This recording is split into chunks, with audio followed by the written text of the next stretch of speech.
Do you need your very own tiny little log shelf because it's cute or because you followed my possum tutorial and your possums are homeless? Well, I'm going to show you how to make this log shelf. That's pretty sturdy, but it's made out of cardboard. That's nice, inexpensive. I also used giant popsicle sticks, which I ordered offline.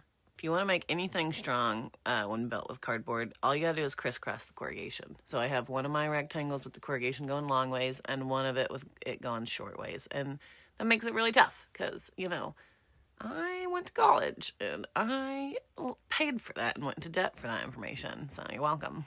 This is the back of our log. It's the hanging piece, so it needs to be strong because it's going to hold most of the weight. This is the top of the log, so the actual shelf, as you can see, I wrote it on there. And again, I'm going to crisscross my corrugation. After that, I'm going to make kind of the beginning of the floor. It's just the part that is inset in the log. So yes, we're just going to hot glue this all together, but we'll paper mache it later, which will make it a lot stronger. Here you see that's the floor piece I was just talking about. And again, we're just going to hot glue it together. I failed to record making this piece, but I just traced it onto the cardboard and then rounded the edges from point to point sticking out, if that makes sense. This rectangle is the same length, but you can see I made these little rounded pieces, which I traced from the side pieces I just showed you. They're a little inset, so that will fit inside of that rectangle. I doubt this is very good instructions, but maybe you're a visual learner and you're doing fine. I use like some cotton fabric. I doubled it over for the hinge. I thought that would last longer than cardboard because obviously cardboard will eventually rip or whatever, paper. So the fabric can deal with like the opening and closing of the box repetitively. Then I used another rectangle as the floor base. So see, sets inward slightly. The good news is if you messed it up, you can just rip it apart and make it again. It's not that big of a deal. Then we're going to paper mache it. You might be like, what's her genius paper mache recipe? It's just water and glue. Sometimes I put cornstarch in it. I think I did here. I don't know if that helps anything. You can do that if it makes you feel better. It probably does something.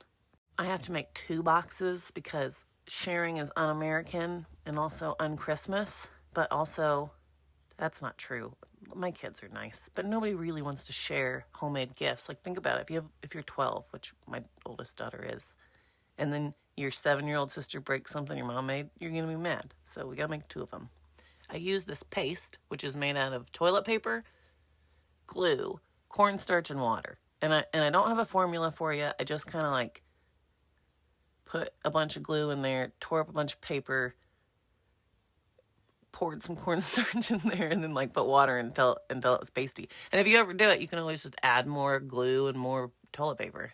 I put it in the corners to make it stronger and make it look like it's like carved wood. I don't think it worked, but it makes it stronger. Painted the whole thing on the outside that were flat to look like wood. And that's just, I can't give you any advice on that. It was hard. I just looked at wood and tried my best. And then on the outside, it's pretty easy. You paint the whole thing black, cover it with dark brown, highlight it with light brown, and then be sure to highlight it with this teal color, because if you don't, it looks like turds, in my opinion. Now we're going to seal the deal with some moss glued to the outside with hot glue, and that 3 months later, it's still on there. So that is the proper way of doing things. I'm also going to use like a little magnet cabinet door thing for the door to stay shut, because otherwise it just falls down. This is my baby saw, my baby bench saw, and that bad boy is not necessary for this project. You can just use scissors, and I used water-based stain to stain my popsicle stick floors. So fancy. And again, unnecessary. You could just use acrylic paint. I bought some tiny siding for dollhouses offline and put that to cover up all my painting mistakes.